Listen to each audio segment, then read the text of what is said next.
अस्सलामुअलैकुम, मैं मंसूर अहमद अलीग रिपोर्ट में आप सबका बहुत बहुत स्वागत है। आज मैं बताने जा रहा हूँ ऐसी शख्सियत के बारे में जिन्होंने लिंग्विस्टिक की फील्ड में काफ़ी नाम कमाया है, जिनको हमारी गवर्नमेंट ऑफ इंडिया ने 2013 में पद्मा श्री अवार्ड से भी नवाजा है, जिनका नाम किसी भी शख्सियत का मोहताज नहीं और उनका नाम है अनविता आबी। आज उन्होंने हमारे डिपार्टमेंट ऑफ लिंग्विस्टिक की तरफ से एक लेक्चर अटेंड किया जहाँ पर उनको आज लाइफ टाइम अचीवमेंट अवार्ड भी दिया गया है। आइए जानते हैं आज उन्होंने अपने लेक्चर में क्या।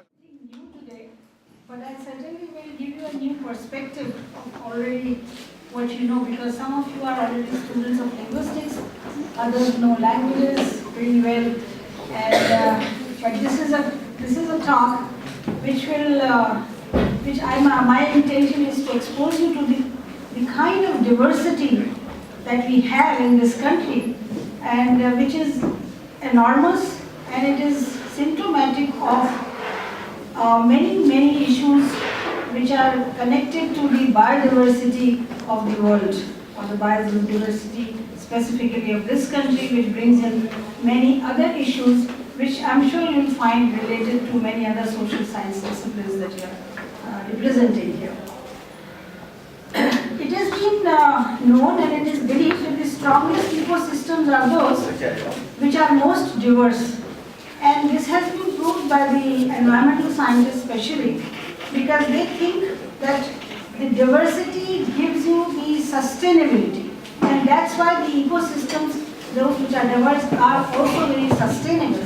And this is also true of the languages, because these days the word biodiversity is inclusive as a concept. So we will like to look into this.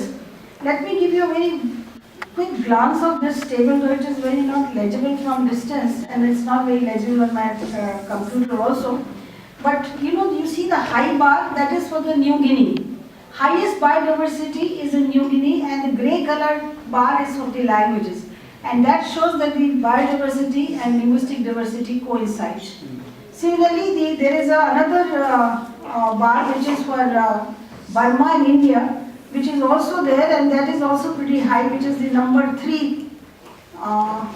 Number 3 in this 1, 2, 3, the third highest range. Anyway, what I was trying to say that there are studies which have been made, which shows that they do coincide, and it is not by chance, because the study has been made across the globe. And it has been identified that the linguistic diversity coincides with the biological diversity. As far as the languages per se are concerned of this country, as we know, in the 2011 census has recently been made available, and there are 1,369 mother tongues which are reported to be spoken in India. Now, as you know, the census makes a distinction between mother tongues, languages, and varieties of language, so I will not get into that kind of an argument, but let us take it for granted that there are 1,369 different speeches or communities which use these 1,369 different languages. You can say that. However, official languages, as you all know, are only 22, but the other languages of the whole lot of 1,369 are not official languages. India represents 6 language families spread over a very large region, starting from the northernmost Kashmir to the southernmost Indira Point, which is now submerged in the waters after tsunami in the Andaman Nicobar. So the exact figure of languages is very difficult to tell, and that's because of 2 reasons. One, linguists as well as the social scientists find it hard to distinguish between what is language and what is dialect. And the second is that the speakers themselves keep on changing their loyalty towards language or identity towards language. So one community identifies itself with one language, but because of the political situation, it starts identifying with other. This is, as you know, it has commonly happened with Punjabi Suba. Before Punjabi Suba was made, all the speakers of Punjab had reported themselves to be Hindi speakers. After the Punjabi Suba, all of them reported themselves to be Punjabi speakers, and you suddenly realize what happened to those Hindi speakers. Did they die, or were they washed away? What happened? Same happened with Marathi and Konkani.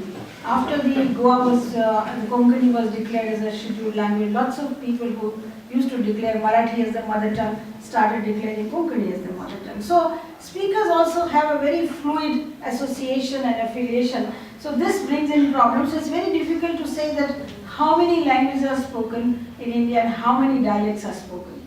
So we generally don't get into that kind of an argument. We only can say that, okay, if we take the official figure,